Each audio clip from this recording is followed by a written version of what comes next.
আমার যে বৌদি মানে আমার বড়দার বউ, সে আমাদের ভালো দেখতে পারে না। সে যখন আগে বাইরে গিয়ে মাঠে গিয়ে বাবা এবং মায়ের নামে অপবাদ ছড়াতো, বদনাম রটাতো। আর বর্তমানে তাই করে। এবং আমার যে বাবার যে কাকিমা, সে বাবার নিজের কাকিমা নয়, তো সেই কাকিমা মানে আমরা যৌথ পরিবার, ছোট থেকে আর্থিক সমস্যার কারণে, অভাব অনটনের কারণে, খুব সংক্ষেপে বলছি, যৌথ ভাবে থাকা হতো। তো সেই সূত্রে ওই এক ঘরেই আমাদের থাকা শুরু হয় দাদার বিয়ের পর থেকে। এবং ওই বৌদির মানে আমার সম্পর্কে যে বৌদি হচ্ছে, তো সে তার ছোটোতে ওই যখন থেকে বিয়ে হয়েছিল, ছোটো তো নয়, সে তো তখন যথেষ্ট বয়স্ক ছিল, 18 বছর হয়ে গেছে। তো সে কী করতো, ওই রকম লোকের কাছে বদনাম রটিয়ে বেড়াতো, মিথ্যে বদনাম, মিথ্যে অপপ্রচার, এবং থানার মাঠে। এবং বাবা মা এতটাই ভালো যে তাকে পূর্ণ স্বাধীনতা দিয়ে রেখেছে, যা খুশি করবা, যেখানে খুশি যাবা, যেটা বাবা মায়ের আমরা দেখেছি ছোটোবেলায় ছিল না। ছোটোবেলায় বাবা মাকে বেরোতে দিত না বাবার যে কাকিমা, এবং বেরোলে অকথ্য কথায় গালিগালাজ এবং অপমান এইসব করতো। এবং এইভাবে একটা পরিবেশ তৈরি করে রেখেছিল। এবং বর্তমানে আমার এই কাকিমার মানে বাবার কাকিমার কাছ থেকে ওই যে কথাবার্তা, যে কথার টোন, সেইগুলো শেখে, আর সেইগুলো অ্যাপ্লাই করে আমাদের ওপরে। স্বাভাবিকভাবে আমরা যেমন মানুষের কাছে থাকি, আমাদের কথাবার্তা, কথার টোন, কথার ধরন, ভাষা এবং আমাদের চিন্তাভাবনা, মানে কাজকর্ম, কথার অ্যাকসেন্ট, এভরিথিং সেই মানুষের বা সেই রিলেটেড হয়ে থাকে।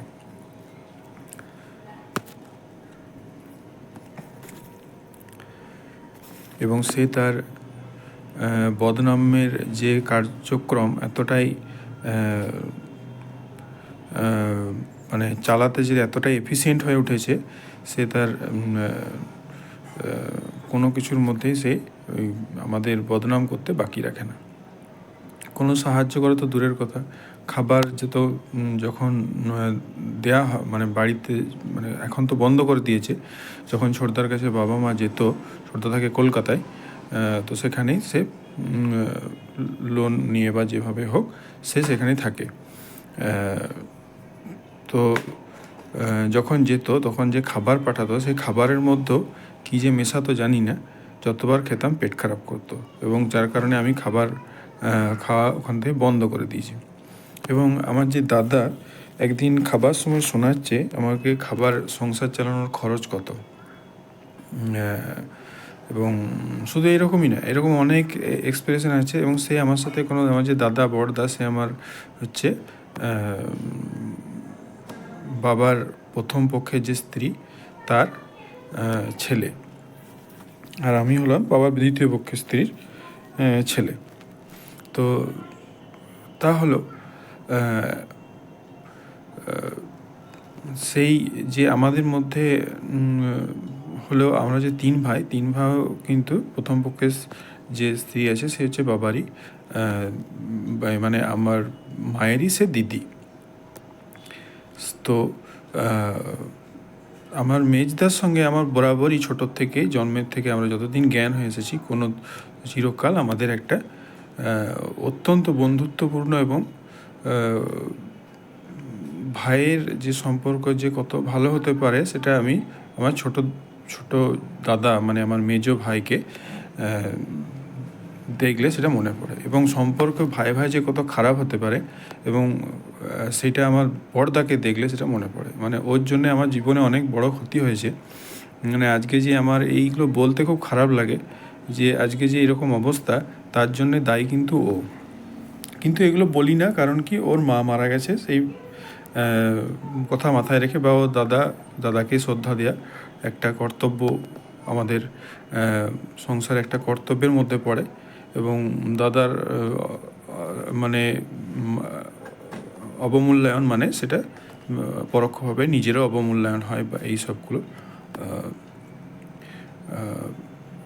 কারণে আমি হলাম বাড়ির সবচেয়ে ছোট ছেলে, তো আবার সবার প্রতি শ্রদ্ধা দেওয়া একটা কর্তব্য, এবং বাধ্য করা হয় আমাকে। বাবা বকাবকি করে, বাবাও এখানে কাউকে এরকম অশ্রদ্ধামূলক কথা বললে ছোটোর থেকে আমাদের একটা কড়া শাসনের মধ্যে রাখা হয়েছে। যেহেতু আমার দাদু ছিল, মানে নিজের দাদু তো নয়, বাবার কাকা, বাবার নিজের কাকাও নয়, এবং সেই একসাথেই থাকা হতো।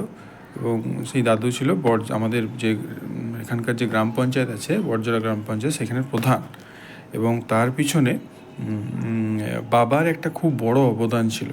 কারণ কি, বাবার একটা লোকবল, একটা দল, মানে বাবা তখনকার দিনে খুবই শিক্ষিত একজন ব্যক্তি ছিল। তখনকার দিনে বিএড পাস এবং হস্টেলে থেকে পড়াশোনা করে বাবার এখন বয়স প্রায় 75। তো সেটা তখনকার দিনে খুবই একটা জনপ্রিয় ছিল। এবং একটা গ্রামের সবাই বাবাকে খুবই ভালোবাসতো। বাবার অনেক বন্ধু ছিল, এবং সেই বন্ধুত্বে যে বাবা মানে বয়স 18 বছর হওয়ার আগে থেকেই কী হতো, ওই স্কুলে চাকরি মানে করতো। তখন স্কুলটা সরকারি হয়নি, তো পরবর্তীকালে সরকারি স্কুল হয়তো বাবা এইভাবে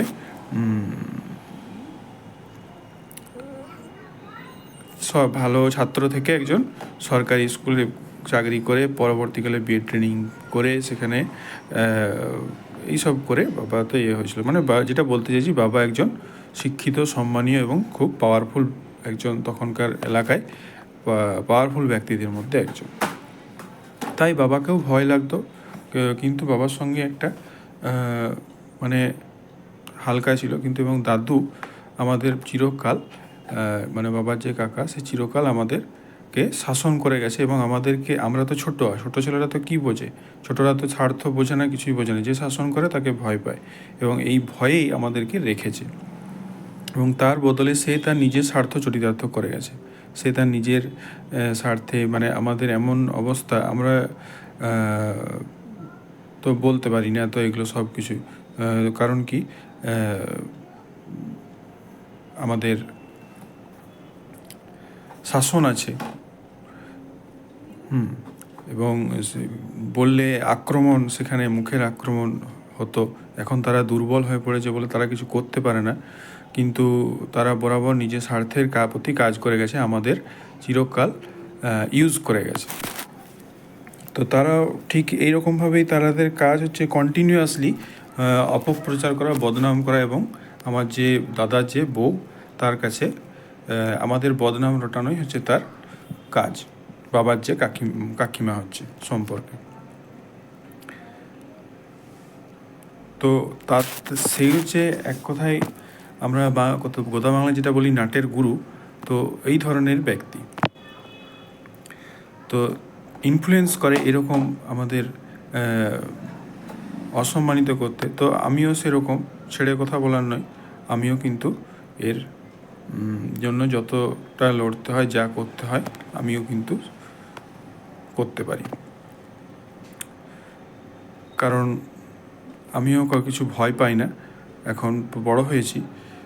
তো এটাই বলার ছিল যে সংসারে যে, পরিবারে যে অশান্তি যে কত রকমের হয়, এবং কত রকমের প্রবলেম ফেস করতে হয়, এবং সেইটা যখন আমাদের আনন্দ হারিয়ে যায়, সমাজে সব কিছুই যখন, বাড়িতে, ব্যক্তিগত জীবনে সব কিছুই তো থাকবে, কিন্তু তার মধ্যে যখন আনন্দ হারিয়ে যায়, সেইটা যে কতটা তার অভাব, সেইটা এইগুলো যে ছোটোখাটো ঘটনাগুলোর মাধ্যমে সেইগুলো যে কত বড় ইস্যু হয়ে দাঁড়ায়, সেইটাই আমি বোঝানোর জন্যে, বা সেইটা নিজের পরিস্থিতিটা আমি বোঝানোর চেষ্টা করলাম। এবং পারিবারিক অশান্তি, পারিবারিক ঝামেলা এখন সেই জন্য বাবা কী করেছে, সবাইকে আলাদা করে দিয়েছে।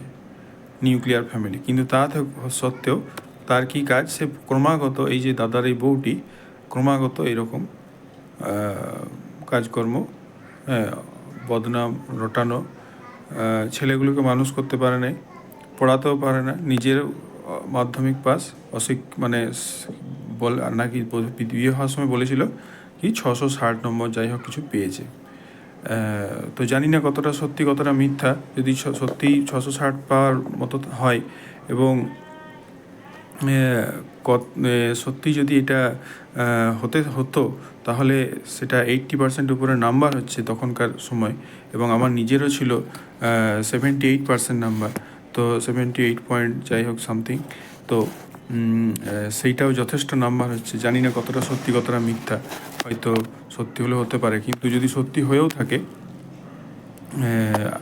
তো ওই নাম্বার যে কতটা সে নিজে জোগাড় করেছে তার ক্যারেক্টার দেখে বোঝা যায়। কারণ শিক্ষিত মানুষ কখনো এই ধরনের কাজ করতে পারে না, এবং এইটা জানতে পারছি এই কারণেই, কারণ আমার আর একজন বৌদি আছে, তাকেও দেখছি, এবং তার সঙ্গে যখন দুজনকে যখন পাশাপাশি চিন্তার আনা হয় তখনই বুঝতে পারে যে একটা মানুষের মধ্যে ঠিক কতটা ডিফারেন্স তৈরি হতে পারে, ডিফারেন্স থাকতে পারে, একজন মানুষের মেন্টালিটির মধ্যে কতটা ফারাক থাকতে পারে সেইটা বুঝতে পারা যায়। আমরা যেহেতু তিন ভাই ছোটো থেকে একসাথে বড় হয়েছি, কিন্তু সেই জন্যে আমাদের একটা তো জানি যে আমরা কোন অবস্থায় কীরকম কী রিয়্যাক্ট করব, সেগুলো আমাদের মধ্যে অনেকটাই জানা আছে। মানে আমাদের মনের মধ্যে একটা যাকে বলে কোথাও না কোথাও মিল রয়েছে, মানে মনের কথাগুলোর মানে আমাদের মিল রয়েছে। মানে আমরা আগে থেকেই বুঝতে পারি পরিস্থিতিটার মধ্যে কে কীভাবে রিয়্যাক্ট করতে পারে, কিছুটা, যদিও পুরোটা নয়।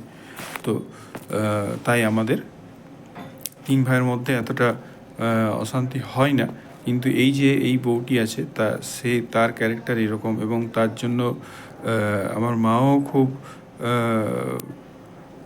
খুবই মানে কষ্ট পায় মায়েরও, এরকম সে করে আসে। এবং এটা ছোটোর থেকে সে মানে যখন থেকে বিয়ে হওয়ার পর থেকেই সে এটাকে রেগুলেট করেছে, বাড়িয়ে চলেছে। মানে এই তার ক্যারেক্টার, তার ইন্টেনশন, এবং বাইরে তার নাকি আবার সে প্রচুর খ্যাতি পরিচিতি লাভ করেছে, ভালো, সেটা খুবই ভালো লক্ষণ।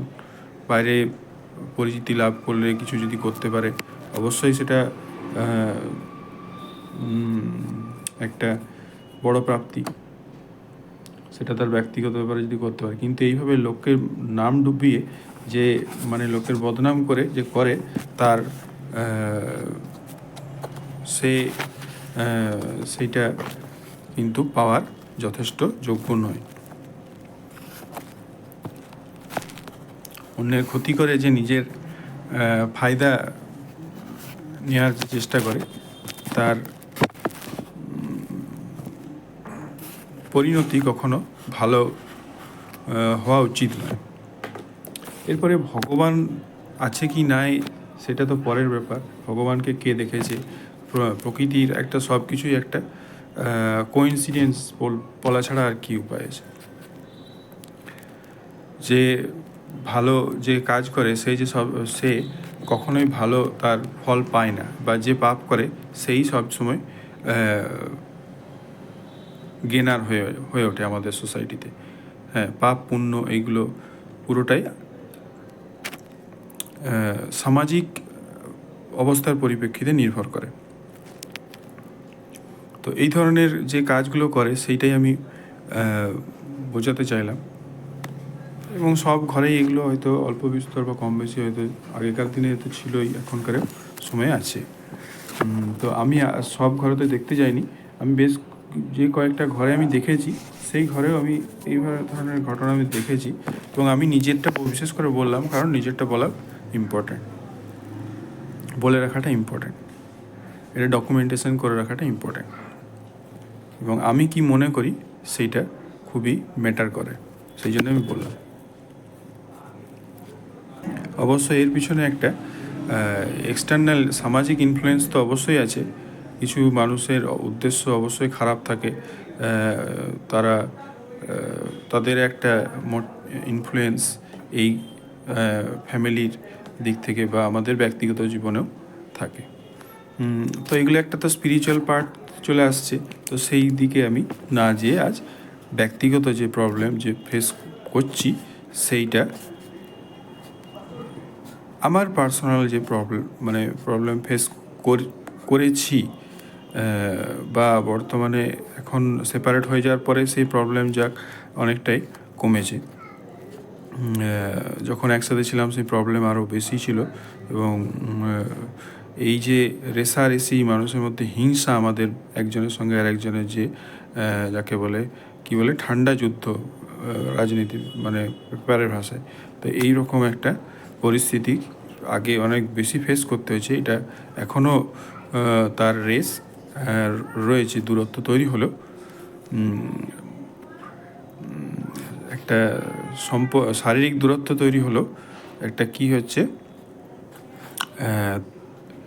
তাদের এই ধরনের এই মানুষটি, এই ব্যক্তিটি যে ক্যারেক্টার, সেটা খুবই হার্মফুল এবং মোটেও টলারেট করবার মতো নয়। কী করছে, ছেলে যখন যা ঝোঁক ধরছে, আবদার করছে, তাকে সেখানে ভর্তি করে দিচ্ছে, এবং কি প্রয়োজন একটা গাইডেন্স পরামর্শ মানুষের কাছে নেওয়া বা এগুলো কি করে আমার জানা নেই। ছেলের রেজাল্টও মানে জঘন্য। তো আমরা বলা ছেড়ে দিয়েছি, আমি বললে আবার উল্টে আমার ওপর আক্রমণ করা হতো, সেই কারণে আমি আর অ্যাডভাইস দিই না।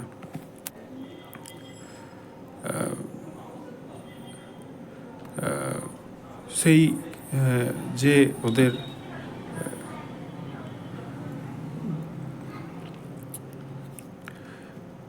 রিয়াকশান, ওদের এক্সপ্রেশনগুলো মোটেও সুবিধার নয়, মোটেও পছন্দসই নয়। একটা যে শিক্ষিত মানুষের মতো ওরা মানে এই মানুষটি, এই দাদার যে বড়দার যে বউ, সেই তার মেন্টালিটি নয়। বিয়ে হওয়ার সময় বলেছিল 660 নাম্বার পেয়েছি, তো সেই 660 পেলে যে তার মেন্টালিটি কেমন হয়, সেইটার যে সঙ্গে একটা বিরাট অমিল আছে। জানি না, আমি মার্কশিট তো দেখিনি, তার অ্যাকচুয়াল কত পেয়েছে সেটাও জানি না। এবং শিক্ষিত মানুষের আচরণ, বিহেভিয়ার, তার চিন্তাভাবনা যে এত জঘন্য হতে পারে, সেটা আমার জানা নেই।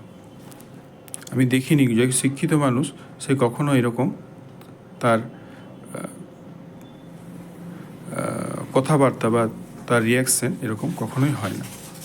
সেই জন্যে আমি এগুলো খুব খারাপ লাগে যখন দেখি, যখন ভাবি, যার কারণে এবং সেও এই বিয়ে হওয়ার পরে কী করেছিল, আমাকে এতে পাঠিয়েছিল, এবং এর একটা সোশ্যাল ইনফ্লুয়েন্সও আছে। মানে আমাদের বাজারে বাড়ি, তো মার্কেট ইনফ্লুয়েন্স তো অবশ্যই আছে, কারণ বাজারে তো মানুষ অনেক রকম খারাপ ধরনের মানুষ আছে, তারা খারাপ, তাদের কথাবার্তা, language, bad intention, bad motive তাদের সবসময়তেই থাকে। মানুষকে নামানো, হেয় করা, অপদস্থ করা, সম্মানিত করা, এই ধরনের বিভিন্ন মানুষের স্বভাব থাকে। তো সেই একটা মার্কেট ইনফ্লুয়েন্স তো আছে, এবং আমাদেরকে ইয়েতে পাঠিয়েছিল, ভেলোরে পাঠিয়েছিল ডাক্তার দেখা,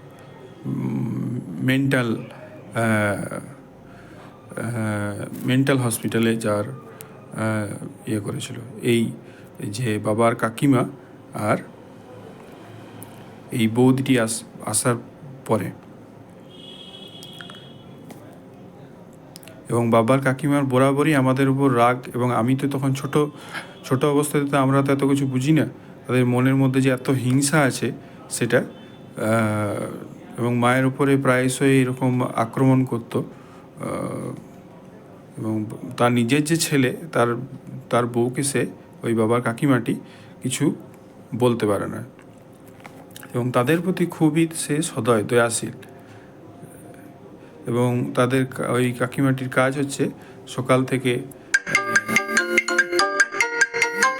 ওই বাবার কাকিমাটির কাজ ছিল আর কি, মানে আমরা যেটা দেখেছি, তো আমাদের পড়ার সময়তে সে খুব সজোরে সিরিয়াল চালিয়ে দিত। পড়ার ডিস্টার্ব হতো, বলতে পারতাম না। এবং সিরিয়ালগুলো তখনকার ছোটোবেলায় তখন সিরিয়াল দেখার দিকে আসতো, কনসেন্ট্রেশন মানে মনোযোগ নষ্ট হতো। এছাড়াও তো আমাকে পরীক্ষা মানে এইচএসে যখন মাধ্যমিক পর্যন্ত পড়াশোনা করেছিলাম, তো মাধ্যমিকের পর থেকেও আমাকে ওই ঘর থেকে বার করে দিয়েছিল। সে ঘর ভাড়া দিয়ে পয়সা গুনতো। আর তার যে নিজের মেয়ে তখন বাড়ি করছে, তখন ছেলের বিয়ে হবে সেই জন্য বাড়ি করছে, এবং পড়াশোনা লাটে উঠে গেছিলো আমার, সেই জন্য সেটাও একটা কারণ। এবং বরাবরই আমাকে মানে এগুলো নিন্দা করতো বরাবর। হ্যাঁ, রন্টি মান্টি বান্টি, মানে এই আমাদের 3 ভাই আছে। হ্যাঁ, 3 ভাইয়ের মধ্যে সামনে তো করে না, একজন এখন থাকে, তখন তার কাছে অপর কারোর নিন্দা করে, আবার গেলেও তার কাছে এরকমভাবে এটা হচ্ছে তার স্বভাব। এবং সেও এরকম পরবর্তীকালে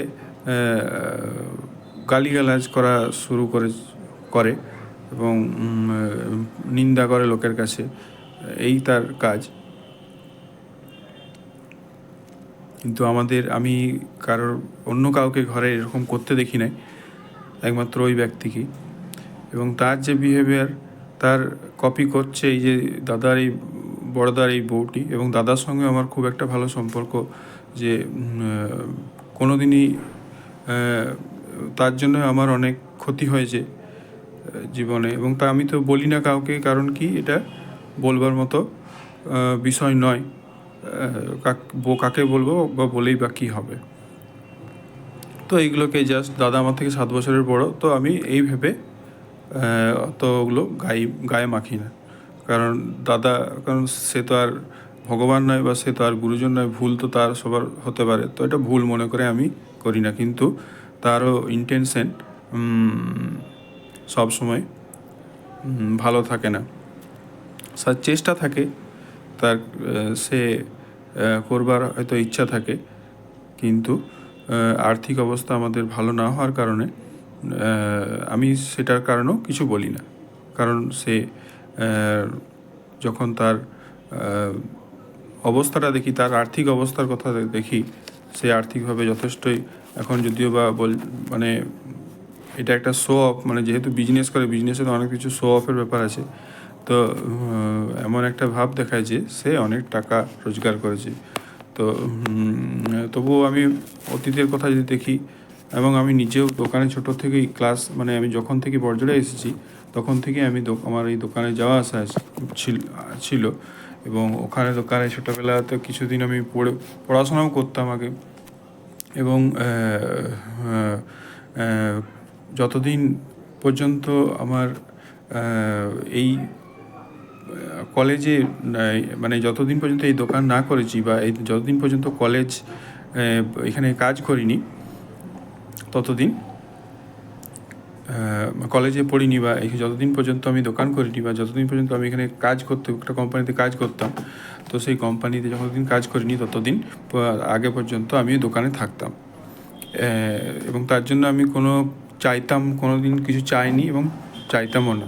তার বদলে কী দিত? একটি পুজোর সময়তে জামা দিত। এইটি ছিল আমার প্রাপ্য। এবং অনেক বকুনি, ধমক, এবং চুপচাপ করে সেগুলো সহ্য করতাম। এবং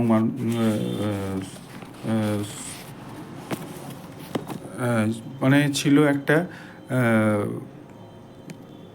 মানে আমি দোকানে থাকলে যেন মনে হচ্ছে বিরক্ত হতো খুব, এইরকম একটা মেন্টালিটি তখন ছিল। যার কারণে আমি রাগে সেই দোকান থেকে আমি দোকানে যাওয়া বন্ধই করে দিয়েছিলাম। তো আর্থিক অবস্থা তখনও খারাপ, মানে যথেষ্ট ভালো ছিল না। বাবা প্রতি মাসে বেতন পেত 10,000 টাকা করে, সেখানে দোকানে দিত এবং খরচ করত। সেই টাকা থেকে বাবা দোকান যে শুরু করেছিল, আর দাদা এদিকে কি বলতো যে আমি নাকি দোকানটা চালু করেছি। ঠিক আছে, ভালো। হ্যাঁ, সাথে যদি সত্যি করে থাকে বা ঠিক আছে, সে কিন্তু কৃতজ্ঞতা কাউকে কোনোদিনও জানায়নি। বা আমরা যে দোকানে থাকতাম তার জন্য আমাদের সঙ্গে দাদা কোনোদিনও ছোটদার সঙ্গে অনেক ইয়ার্কি ঠাট্টা মজা হয়, ছোটদার সঙ্গে অনেক, কিন্তু ও কোনোদিনও এই সব সময় যেন আমাকে দেখে সে অখুশি হতো। হ্যাঁ, আমাকে তার পছন্দ নয় এরকম একটা মনোভাব, এবং তার কথাবার্তা রিয়াকশানে আজও তার এই ধরনের মেন্টালিটি আছে। এবং এই ধরনের যে মানসিকতা সে আজও এরকম রয়েছে, যার কারণে আমি সেভাবে রিলেশন বা ভাই ভাই তো রিলেশন অবশ্যই রাখতে হবে, কিন্তু সেভাবে রিলেশন আমি রাখি না। কিন্তু আর্থিক কারণে আমারও আর্থিক অবস্থা ভালো নয়, তো সেই টাকার কথা চিন্তা করে এই রিলেশন রাখতে হয়।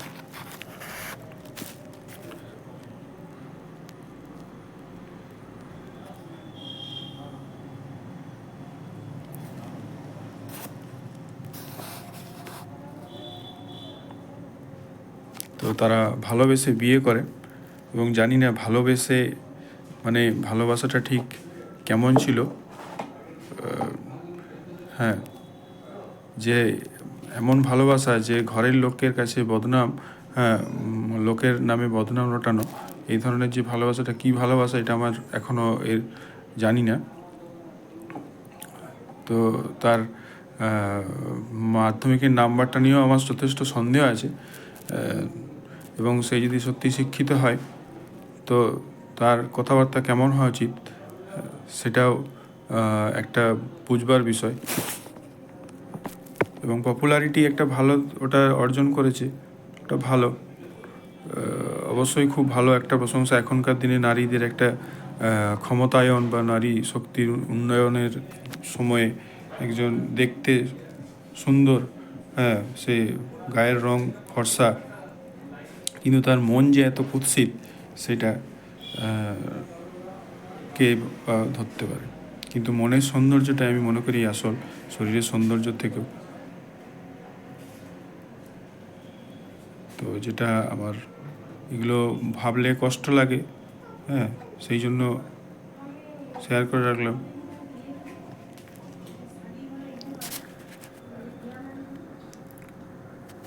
আমার নিজের যা মনোভাব সেটা ব্যক্ত করলাম। তো টুকুই বলার ছিল, আরও বলার থাকলে বলবো পরে।